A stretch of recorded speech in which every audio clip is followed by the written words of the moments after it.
धन्यवाद छ कार्यक्रम सञ्चालकज्यू। आज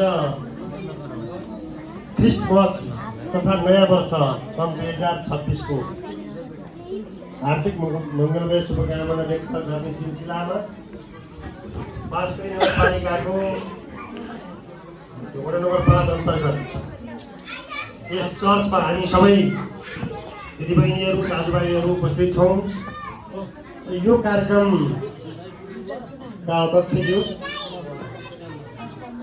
यो आजको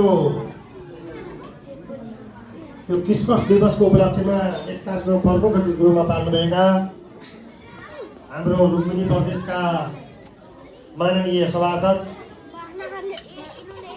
आदरणीय भुवनेश्वर चौधरी